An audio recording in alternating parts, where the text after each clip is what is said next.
Hey, what's up with the VZ here, coming at you with another video about anything and everything. Nothing's off the table, and that's what it's all about. It's all about just bringing a common sense approach to things in general. And so without further ado, you can follow me on Rumble, you can subscribe on my YouTube, whichever is more convenient for you, or both. That'd be great. And with that, let's go get to it here. Alright, I'm going to talk about something a little bit different. It's out of your typical daily real type stuff. Let's talk about San Francisco, all right? And I want to talk about San Francisco because I think it's completely lost itself. It's not what it was and what it used to be, and it's sad. All right, so a little bit of a backdrop of San Francisco. Um, Born in Hawaii, moved around a lot, settled into the Bay Area, and San Francisco was like growing up was like a trip. I lived in the Bay Area, and it's a trip. To go to San Francisco as a treat. It was like a treat to go to San Francisco when I was a kid. And it became a place where um, you dreamed of just being a part of San Francisco and doing things over there all the time, and just all the things you can do. And that's what I grew up as, loving San Francisco and just going there, the experience, just the things you can do, and all that stuff, as you can see flashing on your screen, all the famous things that is known for, you could go and see and visit. And it became a dream, right, to be a part of San Francisco. So, growing up and all that, we would take trips to San Francisco from time to time, and it wasn't too far. I think was it maybe an hour for if with traffic, right? You got to pay the toll and all that stuff, and then cross the bridge. So as time went on, I grew up, and also as a kid became a fan of the San Francisco 49ers, right, for football, and San Francisco Giants for baseball, and those were like my two teams, you know. Which is funny 'cause my brother was the opposite. He was an Oakland A's fan, and he was an Oakland A's fan, and he never really expressed a football team of liking a football team, but he was an Oakland A's fan, which is pretty funny. He didn't really care for the Raiders though, which is interesting, but I think he's more of a Deion Sanders kind of guy though, because he was like a Falcons kind of guy, and he followed him during that time when Deion Sanders was playing for the Braves. So he was more of a Deion Sanders guy when it came to football. So he didn't directly like a Bay Area team like I grew up liking. So yeah, so I was a Niners fan, Giants fan. I mean, I'm telling you, I was embedded to be something part of being a part of San Francisco. Just I loved San Francisco. I'm telling you, it was something that I wanted to be a part of in some sort of way, right? So I grew up with that, and then college came around. So I looked at colleges around. I didn't want to leave too far from home. I wanted to stay in the Bay Area. So it wasn't very many choices for me where I narrowed it down to. Right? For one, for universities, I only chose Berkeley, and then the others were state universities. So I was looking at San Francisco State, Hayward State, and San Jose State was like the third, a distant third, which I regret later, but that's another story.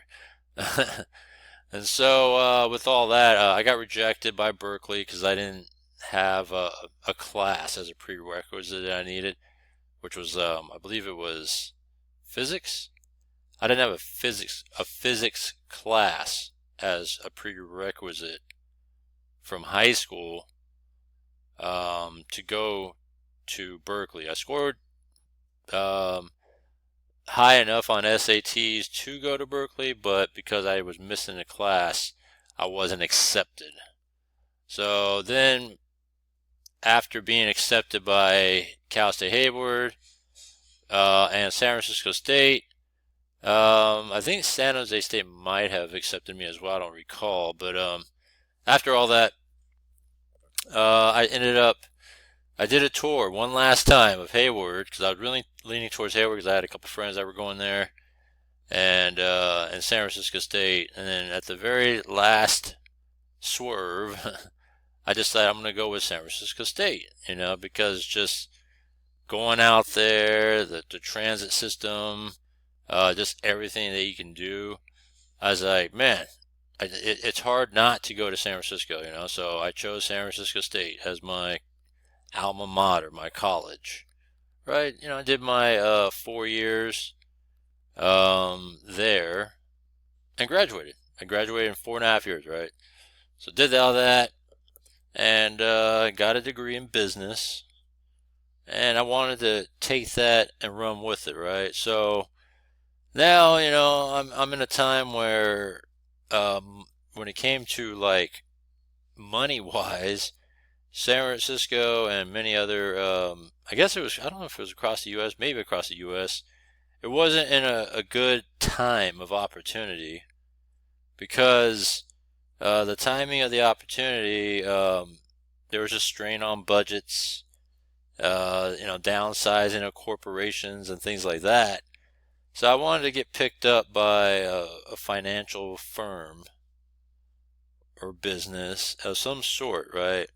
And just could not get picked up, to be working in some sort of corporate atmosphere in downtown San Francisco. That was, again, part of the dream experience I wanted to be a part of, and just did not get picked up, right? So I ended up doing full time in my hometown, and the rest is history, right? So anytime I wanted to go back to SF, I went back to SF, San Francisco. So, from then on out, right, during my early career. So, as time went on, and probably about 5 years into my career, now that I graduated from San Francisco, I was like, you know what, I got to do something more because I'm not liking what I'm doing, and I need something with the future. So, I started to get really interested in law enforcement and everything. And guess what? One of the first places I applied was San Francisco SFPD, right? Again, to be part of the dream, the experience, to just be in the city that you love, right? San Francisco, and to be part of something which is something, with a future on the back end. If you put in a full career, you have a future on the back end with what do you call that? Pension and things like that, benefits, all that stuff, right? Everything's great. Pays good, benefits, pension, right? That's what you look for. And San Francisco is the dream, right? But again, after going through all that stuff, backgrounds, everything, right? Budget money. There's a money thing once again, right? San Francisco always had money problems, up and down, right? You'll have good years, you'll have bad years, and a long list of candidates to go through, believe it or not, right? So I think at that point, that's when the dream started to fizzle just a bit, And then at the same time, you started to see the leadership just turn for the worst, right? You started to see just dumb shit started happening, right? Nothing's changing. The city starts to kind of just deteriorate. Things are starting to get let go, right? The homeless situation doesn't get any better. It's getting worse. And then, Prop 47 comes out. Now we're talking, mid 2010s, right? It was like 2014 when that came out. And things started to turn even more for the worst, right? Because as they try to get away from the pensions, right? They, raised the retirement age from 50 to 57. and they're not contributing as much to the pension, and it just goes on, right? You started to see things happen as they let the city, as well as across the state, deteriorate, because Prop 47 now it allows for stuff to occur, right? Which, a simple felony at the time would have been, I think it was like at least $500 or something like that. It raised the felony to at least $1,000, and it doesn't have to be consecutive. So, for example, let's just say you had theft or a robbery, and one of them was like $400 something, the other one was like $500 something, right?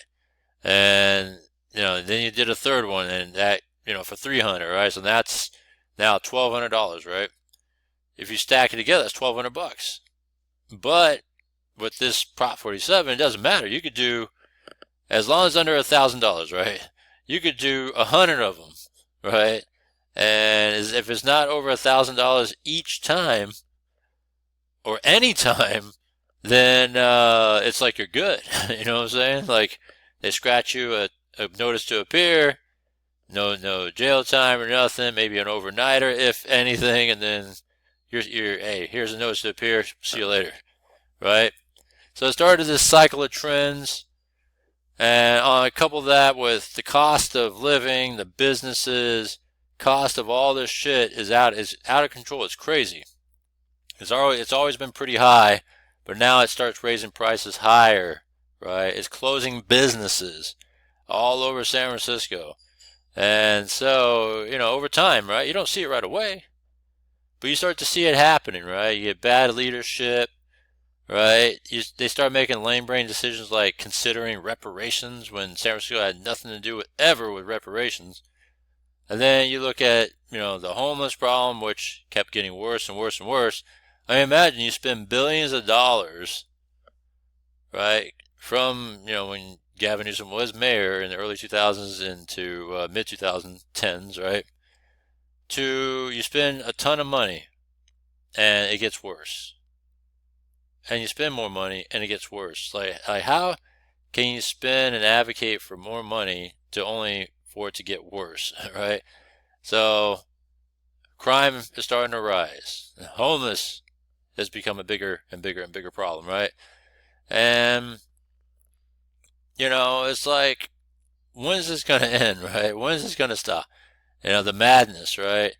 I mean, it got to the point where, you're starting to see like major businesses close now, right? And what started to happen was things started to unravel, right? And the pandemic didn't make things any better, right? Because you had a couple of problems that started to come up, right? The whole defunding the police, which made crime even go higher, right? Because now they're trying to emphasize on community involvement instead of police involvement into, fixing problems, crime, any sort of issues, right? They think that defunding police was the answer. But meanwhile, businesses started to close because it cost too much to run a business. Places started to cry about, we can't keep doing this and run a business, where people will cry, well, if you close, it's going to be a pharmacy desert or a food desert and all this stuff, right? And so it got to the point where I haven't been to San Francisco in a few years, right? I used to go to San Francisco at least once a year minimum, right? As time went on, I stopped really going, especially after the pandemic. Because at the time, the only reason I went to SF at that point, as time went on, my timing of going to San Francisco started to fade, because there was really nothing for me to go to San Francisco anymore, right? Cost of everything is too much, the traffic, and then just the problems that are happening in the city. It was, to me, like, is it worth the the hassle, the time, and all that to even come to the city, right? And they're starting to emphasize more on things in general that doesn't help people, right? Like, how does it help anybody when you start changing the streets, right? You start changing the streets, and they're saying, oh, we're helping the bikers, right? Because we're trying to focus away from cars, and we're trying to help people that are utilizing mass transit and bikes and walking. And it's like, well, shit, we can't get around when you do shit like that, right? And we don't want to pay a boatload of money for slow buses or slow train systems or issues that may occur that could bog the system down, right? In anything. So they started to make things inconvenient, right? So let me show you an example of the inconvenience, right? Let's look at Mission Street, San Francisco, right? If you look at Mission Street, San Francisco, it is a north-south major route that goes from downtown all the way through going into Daly City. So it goes into the Mission District. And when you look at the Mission District, it's a bunch of just rows of just different mom and pop stores, a lot of different restaurants, but they made it inconvenient because they made it tough on parking to the point where there was really no more parking. You had to park off to the side streets, which, by the way, you packed it full now because you closed off Mission Street parking. All right, so you got to where it was difficult to park because it's a busy street, to where you can't park on Mission Street because they wanted to emphasize biking through Mission Street, right? And they wanted to emphasize that, but yet you don't want to help businesses, right? They're saying, oh, it's helping businesses. And it's like, how's that helping businesses when you're making it inconvenient for people to get to the business itself, right? So what happens?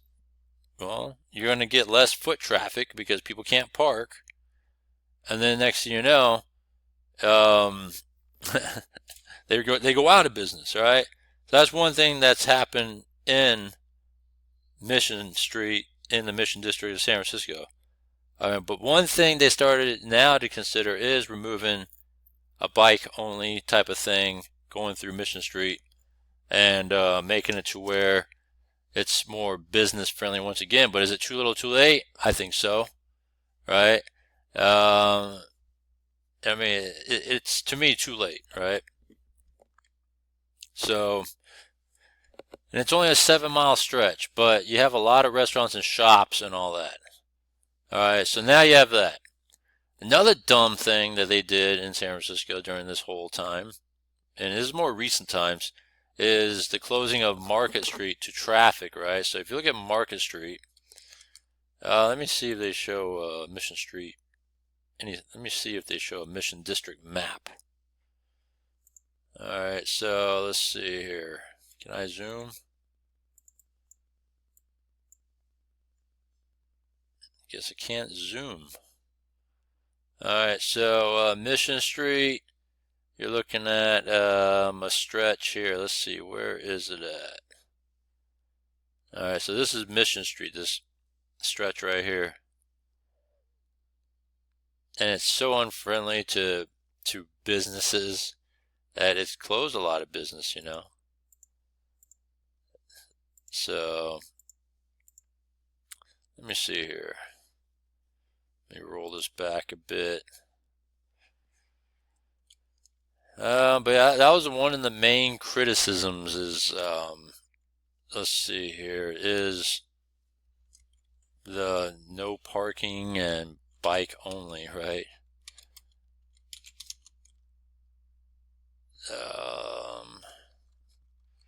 Yeah, so I'm not going to look for that right now, but you have that.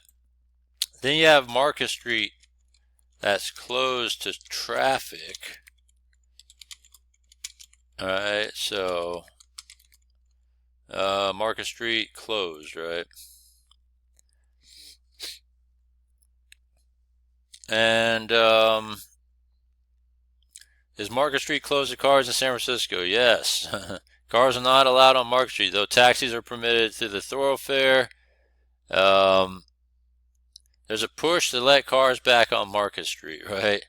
Um, they say it's not a good idea because San Francisco is progressive, so of course their media will be progressive and they're going to say, oh, they're going to argue why it's not a good idea. But it makes it so hard. You know, if anything, they say it right here. It makes it the Muni service, which is the bus service and train service, faster because they don't have to wait behind cars anymore. If anything, you just got to watch out for pedestrians walking and crossing the streets. All right, so when you look at that, it's like, I mean, hey, you know. And San Francisco Market Street, they going car free. Let's look at this article here. All right. The going car free kills San Francisco's most important boulevard, right? This is the stretch of Market Street. Again, you have corporate businesses, you have stores, you have restaurants, mom and pops, all these things running along Market Street, right? So,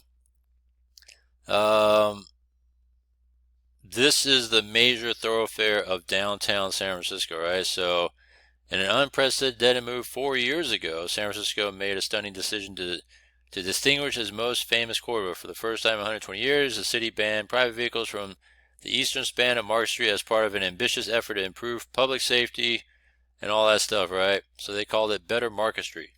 I remember when I drove down Market Street during a pandemic, I didn't know they closed it.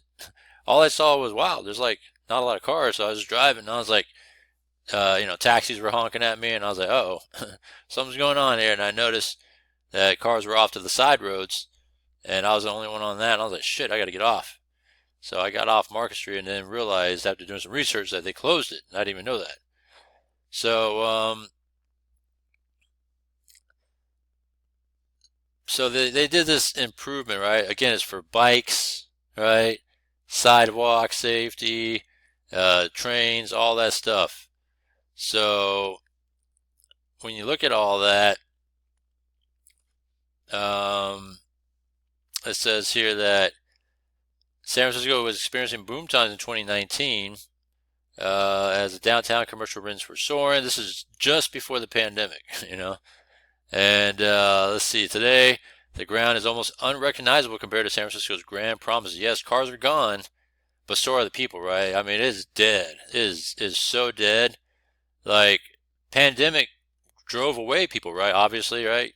But at the same time, when that whole pandemic thing and the masking thing started, as it all went away, um, businesses went out of business, especially corporate business, and all these other commercial business. Restaurants closed, stores closed. I mean, you're looking at right now, currently, with the mall that closed in downtown, which is right off of Market, by the way. You look at all that, and then it's like, I think they're at a above 40% vacancy rate right now in San Francisco for any sort of commercial real estate. Right, so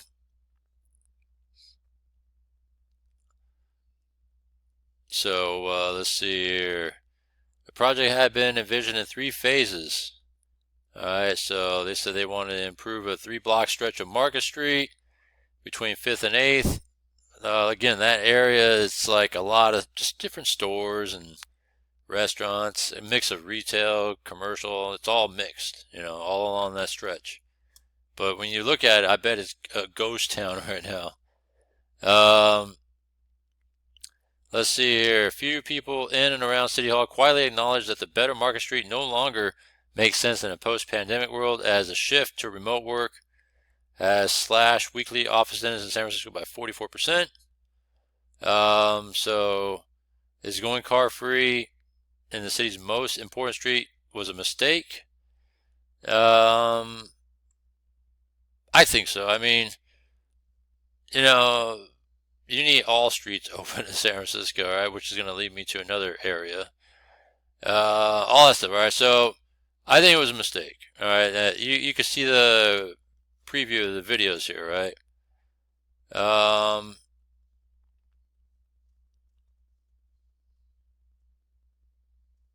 Yeah, I mean, this mall's closed now. I just talked about that.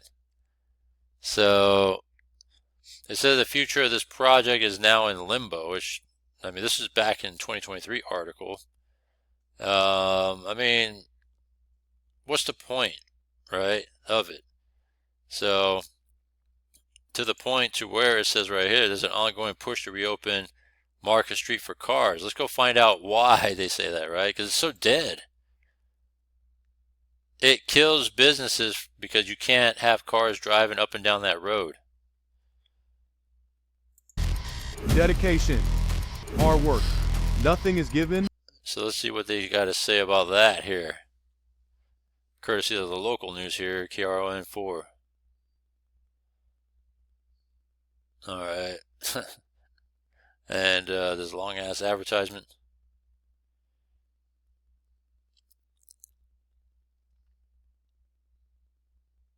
For some time now, downtown San Francisco's Market Street has been off limits to private cars and rideshare vehicles. But now there is a renewed effort to maybe talk about opening it up again. Crown 4's Dan Kerman. I think it's a no-brainer. Since the beginning of 2020, Market Street in downtown San Francisco has been home to public transit, taxis, and commercial vehicles.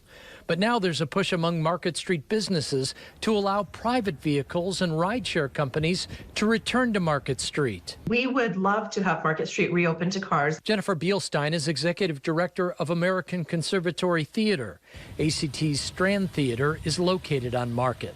We hear directly from any sort of businesses or anything on Market Street it has been affected, and that's why it's literally a ghost town. Potential customers in that area, that they will not come to the Strand Theater because they cannot be dropped off and picked up in front of the theater. So it would definitely increase attendance at ACT. If you have to get dropped off on the back side of the theater, you have to walk around the block. And these are areas right now it's becoming difficult and unsafe because there is not enough of people, traffic. So we need to bring them back. Developer Joy O, who has a property on Market Street, agrees. The so-called car-free Market Street is making it more difficult for people to return to the area and for businesses to rebound post-COVID-19. People cannot get to the shops. IKEA, right?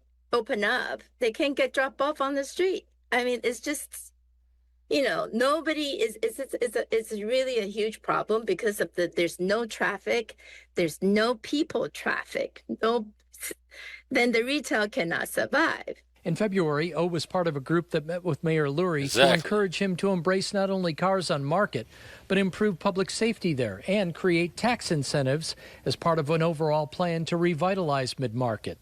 We need to make it a better place for people to come and walk, to sit, to linger. We don't need to reintroduce cars. But Christopher White with the San Francisco Bicycle Coalition says putting cars back on Market Street is not the answer. Prior to cars being removed from Market Street, it was not safe for people riding bikes or riding scooters, but it was also not safe for people walking, people taking transit. KRON 4 reached out to the mayor's office for comment, but they said they had nothing to offer at this time.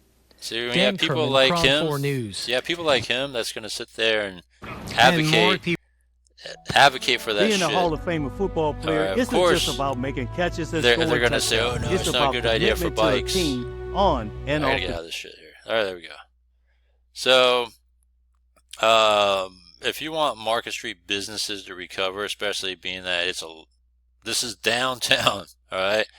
One, you got to clean up homeless. Two, you got to allow cars to come through and be able to make it more convenient for people to come through, and be a patron of whatever it is that's going on in downtown. Because if you don't, then people are just going to stay away, right? So that's my whole thing on it. And then another lane brand move once again. All right, so let's take a look over at the Great Highway closure. All right, so they decided to close the Great Highway. So this is a stretch of the Great Highway. All right, I'm going to use Circuits of the Past video here just to show you what the Great Highway is about. It's a back stretch of road that starts at the top of the hill. Can't remember the name of the hill, but it goes down, and there's the Cliff House, the famous known restaurant called the Cliff House at the top, and it goes down the coastline of Ocean Beach, and it goes all the way down to Lake Merced. So let me see if I can get a visual map of that so you can see what I'm talking about. All right. So it starts at the top. Let me see if I can zoom in a little bit more. There we go. So it starts here at the Outer Richmond District. You got the famous Sutro Baths, right? You got the Cliff House, and it runs along all the way down, all right, through the Sunset District, going all the way down to the Lake Merced area. That's where it ends, and then hooks up. All right, right behind SF State, actually, where I went to college at. So yeah, places like the SF Zoo along the Great Highway. You got the famous Ocean Beach along the Great Highway. This is all Ocean Beach, right? All up and down. People spend a lot of time out there during the days, heydays of bonfires. Man, bonfires was a big deal. Hanging out, just start up a bonfire, and everybody just hang out by the fire, looking at the ocean.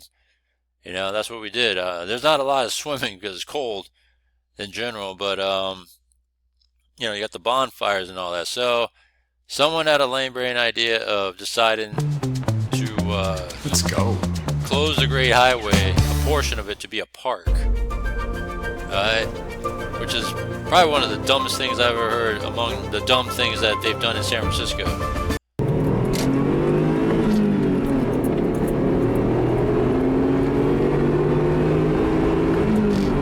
So let's take a quick look here, short clip of the Great Highway.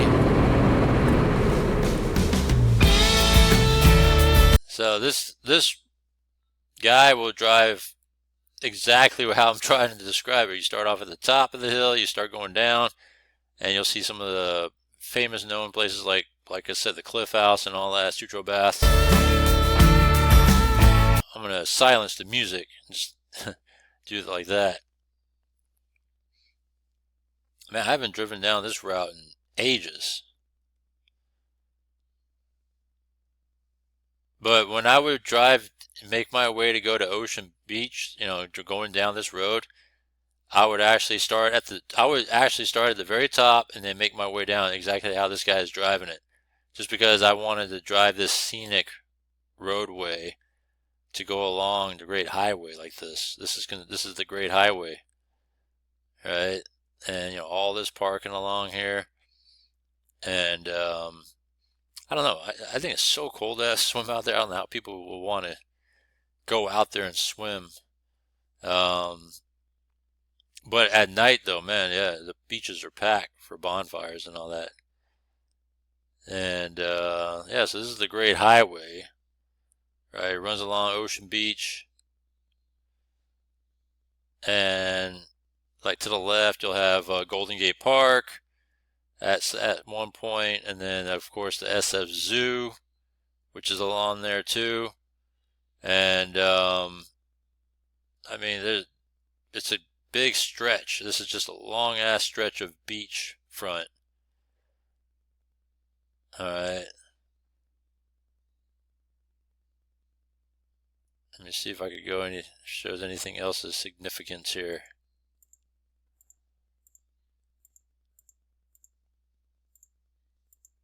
Alright, so this is going towards the end of it here.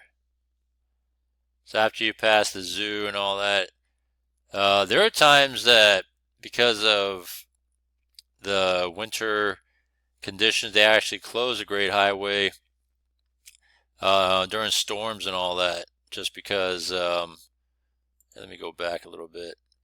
They would have gates, right, like, somewhere along the way, to where it doesn't allow you to go portions of it because of all the sand and and the storms that come through, that it would actually close portions of the Great Highway. I think right where it shrinks down to 1 lane instead of 2 lanes. I think there's like a gateway here to close it. But yeah, so now that you see the little backdrop of this whole thing, trying to see if there's anything else to show for here.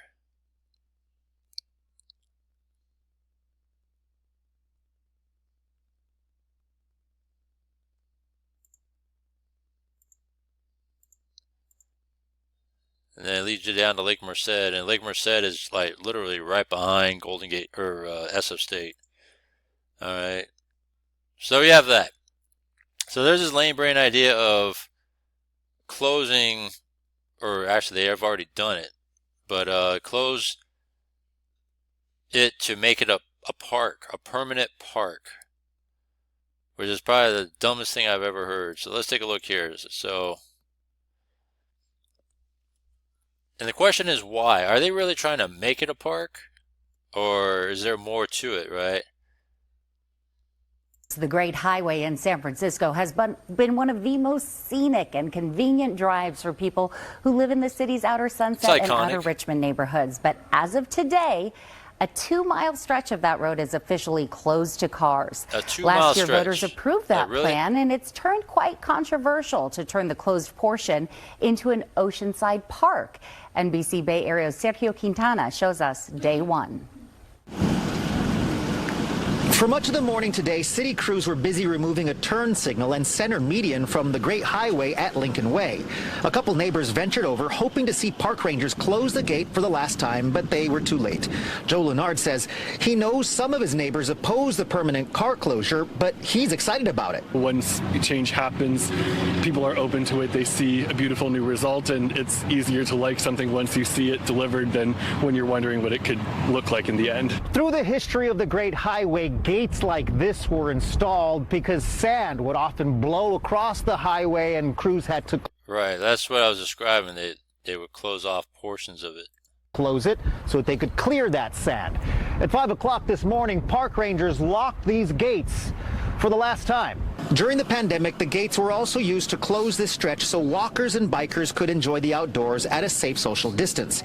Caroline Poyawan lived by the other end of the closure near Sloat. She's looking forward to uninterrupted beach walks with her dog. So yeah, Sloat, which is right where the zoo is at. As so far, she hasn't noticed any major issues with traffic being diverted around it. I think because of the gradual closure, there were times where they're closed on Fridays and on weekends. It feels like kind of the same. Voters approved Proposition K in November, which gave a green light to the permanent closure and its conversion to a park. According to the City Recreation and Parks Department, this will be the biggest pedestrianization project in California. Right now, the department is asking residents to participate in a naming contest for the park, but not everyone's cheering the change. Well, I think a particular type of people will certainly come here, and you know that further down the coast, there's all those encampments, you know, trailer parks and so forth. Well, here's a perfect place for those kind of people to come. There had been several families living in RVs near the zoo, but they were cleared out by city crews last year. Other critics say they're lamenting the loss of what had been an easy way to get into and out of the neighborhoods here. Some even filed a lawsuit this week to try and reverse the voter-approved closure. But even as that circulates through the courts, the city plans to install new barriers. Voter-approved closure, you know why? Because San Francisco is so progressive that they would approve bullshit stuff like this, right? Stuff that doesn't make sense, right? Like the Market Street closures and the Mission Street thoroughfare, right? All these lame brain ideas that you wonder why San Francisco is so fucked up. This is why, right? And signs and host a grand opening. Because you have soft politicians that want to defund police, they're soft on crime, and they allow bullshit like this to even be considered. And then you wonder why shit hits the fan in San Francisco, right? Store closures, all that stuff. And then people cry, oh, it's a food desert or a pharmacy desert. And it's like, well, shit, you can't have it both ways where money's running out the door and you want to keep the business open because it's convenient for people, but they can't run a business like that, right? Of its newest, yet-to-be-named park next month. So there's bullshit like this, right? So that was 3 weeks ago, 4 weeks ago. So they closed. All right. There was a last-ditch effort there. You can see to prevent it from becoming a park, because I think, in the grand scheme of things, there's more to it than meets the eye, right? More than just a park that's coming. But let's take a look over here about this vandalization. Only San Francisco, you know what I'm saying? Protesters would vandalize their own shit. And typically, these are Democrats, right? Right, this is a strong Democrat. Just one day after the Great Highway was closed to cars permanently, someone came in overnight and vandalized a mural. But the community group Friends of Ocean Beach Park and the artist behind it say they won't let this act of vandalism discourage them. Amanda Harry reports. It took the artist about 150 hours to make this mural and less than 24 hours for someone to vandalize it. I spoke to people who are both for and against the park, and both of them were disappointed by this act of vandalism. Is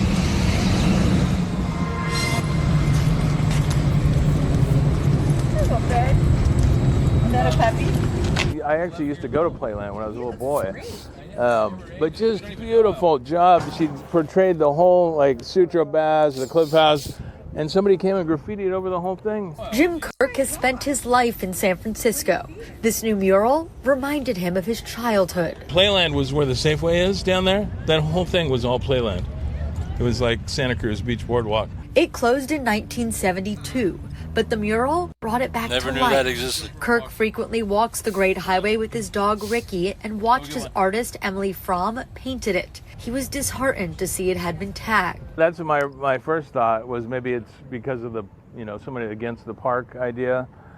But regardless, I mean, it's all within themselves. I mean, liberals, Democrats, progressives, because that's San Francisco, so you can't blame anybody but themselves for causing chaos, right? Which is closing this thing and then destruction with, vandalizing and trying to hurt each other is what it is. It's just uncalled for. Friday was the first day a 2-mile stretch of the Great Highway was closed down to cars for good. Crews have already started transitioning the space between Lincoln Avenue and Sloat Boulevard into the city's newest park. Back in November, 55% of San Franciscans voted yes on Prop K to transition the space. But many people who live nearby didn't support it, including Kirk. I'm not really for the park either myself. I've lived here my whole life, and I like having the Great Highway to drive on. I feel like we need it for the traffic and for the emergency workers, fire trucks. Sunset resident Seth Rosenblatt disagrees with Kirk and still rides his bike with a sign of his support for Prop K. People keep forgetting that although 2/3 of the Sunset and Richmond voted against K, that means 1/3 of us voted for it. This is really going to be just an incredible thing, not just for recreation, but people are going to come out here in a way that they've never really come to the Sunset. Rosenblatt stopped to take pictures of the vandalism. He says it's unfortunate, but he doesn't think it was in defiance of the park. I would be surprised if it was related. I don't think that they would tag something like this. Kirk believes there should be a middle ground between having only a park or only a road for cars. My thought is that they could have both. They could have enough room up here where they could have 2 lanes. All right, so so Sloat is at SF Zoo, like I was saying, and this stretch all the way up to Lincoln is closed. All right, they closed this portion of the Great Highway, which butts up against Golden Gate Park. Doesn't make any sense. I don't know why they would do that. It's kind of stupid. All right. Yeah, pretty stupid stuff on why they would do that. But hey, you know what? It's just San Francisco is just lame and disappointing. See, so you have the zoo, you have Golden Gate Park. You already have a big ass park right there. Why you want to close this to make it a park? Because, like I said, there's a grander scheme of things. Lanes of traffic, and then they could still create a park on the west side. I think that would be a good compromise. The organization. So he's talking about compromising by still keeping it open, but build a park in it anyways. So, yeah, so what was the point of closing it? All right, because the grand scheme of things is residential development. All right, is there going to be residential development building along this closed portion of Great Highway? I mean, look at it. Real estate, bam, bam, bam, along the coastline. Perfect, ripe conditions for that, man. You're telling me that there is no developer that's itching to, hey, let's build something along here, and hey, San Francisco, let's come up with a deal here, man. We could do some development along the coastline, and hey, I mean, this is prime real estate right here. It used to be straight highway, but now ocean front. Boom. All right, that's what you're going to be looking out for. So, you know, that's what's coming. Let's see. Is there going to be Great Highway residential development?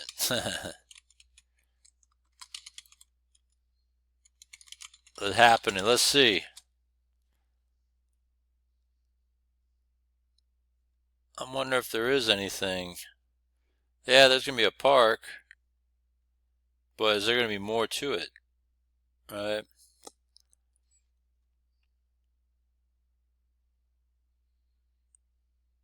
Let's see. Resident organizers. Whatever. All right. So, anyhow, there's a lawsuit you talked about. Let's see what this lawsuit is about. You might know Harbor Freight for affordability. To the future what of the you Great might Highway. Not know. Performance. I think it's too Prop late, K though. won the vote in November, but now opponents to the plan are saying not so fast to turning the Great Highway into a park. They're asking a judge to look into the idea and see whether those plans for a park can proceed. The battle over the future of the Great Highway running along San Francisco's west side was decided by voters in November when they approved plans to shut down a portion of the road for a People are park. idiots. Now, opponents of that plan have filed a lawsuit saying Proposition K supporters rushed their plans through and didn't follow the law. This is a very straightforward piece of litigation. In an This would be a action of technicality, declaratory but relief, we're I think it's asking too a late. judge to say what the law is. In a case filed Tuesday in San Francisco's Superior Court, opponents said the backers of the plans didn't do their due diligence on environmental concerns and said that the state, not individual cities, have the final word on how roads are ultimately used. I think that the Prop K proponents, just in their haste to sneak this on the ballot, decided that they were going to ignore the state law. The suit says members of the Board of Supervisors who support the plans overstepped their jurisdiction in deciding the future of the Great Highway. The city attorney's office said once the lawsuit is filed, they will review and respond in court. Westside Supervisor Joel Engardio has borne the brunt of the blame. The supervisor releasing a statement reading, quote, "I have full confidence in the city attorney's ability to draft legal ballot measures that go before San Francisco voters. My guess is the court will quickly see this lawsuit has no merit." Lucas. I think it's too little too late for that shit. I think what's going to happen is that this thing's going to be tossed and they're just going to proceed with what they got planned anyways, all right? Because that's just the bureaucracy of San Francisco and the bullshit that goes on, all right? That's why I don't care for San Francisco anyway. I've lost the love for San Francisco for years, except for I still like my teams. But when it comes to just the desire to come to the city, I have no reason to come to the city. All right. I mean, even Gavin Newsom proved that he could clean up the homeless within days when he has special guests coming over from other countries. But yet, you can't keep that permanently, right? You know, and it's shit like that, right? It's soft on crime. And I know that police can't, they're they're restrained. There's only so much they can do, based on budget and policies and all that. I mean, you have a commission that overrules some of the policy that they got to do, and so it kind of puts restraint on what police can do in general. So, when you see shit like this, you see the bullshit road closures to try to so-called make things better, to make it more biker friendly and all this other stuff. I mean, does it really help San Francisco at all? No. Are they business friendly? No. They've driven more businesses out of San Francisco over the years, and it hasn't stopped, right? We just talked about it the other day, the mall closure in downtown, and amongst many other closures. Union Square, which is a few blocks away, hasn't been the same. Fisherman Wharf hasn't been the same. Tons of businesses closed. You look at all the stores, Walgreens, Safeways, all that stuff closed, all right? Because they can't run a business when, like I said, all these things are running out the door. So what more can you ask for? How can it get any better? One, you got to loosen up on the policies, right, on running a business. Two, how about prosecuting people for once, Stop being soft on crime, prosecute, fund the police, let them do their job, get rid of that little commission, all right, that restrains their job functions, and businesses will come back. And stop doing this bullshit with road closures and reparations and all this stuff. All right, all that stuff is just really, all you're doing is just bullshitting the people, and it's not helping nobody. All right, so yeah, that's why San Francisco's lost, and they're never going to be the same. They think they're doing things for the better. They're never going to be the same. The cost of living costs too much. All the stuff that I mentioned has been a problem, and that's why no one wants to really go there anymore, right? And until you fix these problems, it's not going to get any better, right? It's just going to get worse.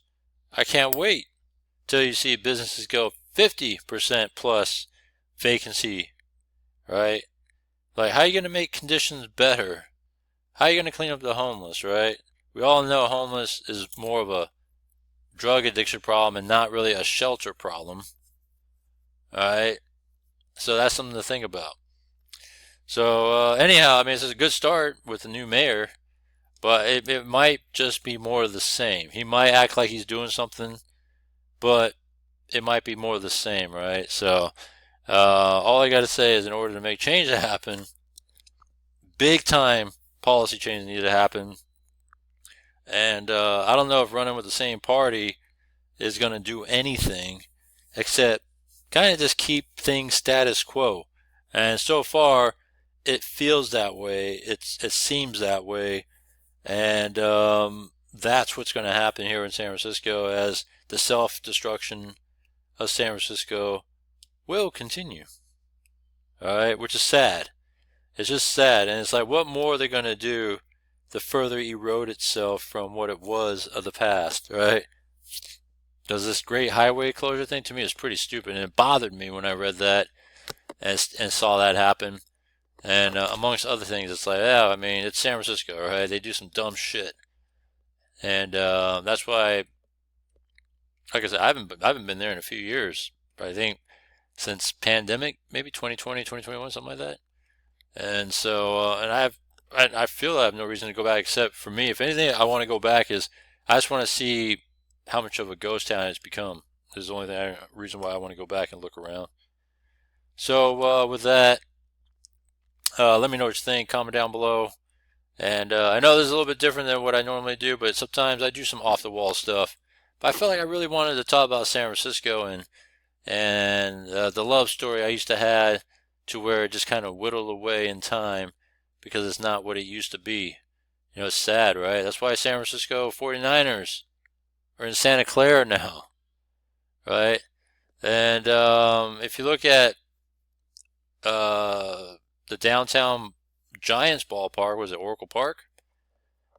It's pretty much deserted too, right? Even Spartan races. They used to do Spartan races every year at Oracle Park. Don't even hold those events there anymore. That really tells you something, right? Which is sad. Because I used to always look forward to that event. They stopped doing that since pandemic. That really tells you something, you know. And then, because yeah, that was the last time I went to a Spartan race in San Francisco was 2019. So you have that, right? I mean, what more can you ask for? The Warriors have a new stadium there only because it was either Oakland or there. I mean, which is the worst of two evils, right? San Francisco's a little bit better. Anyhow, comment down below, subscribe, follow me on Rumble, all that good stuff. Thank you. I'll see you in the next one.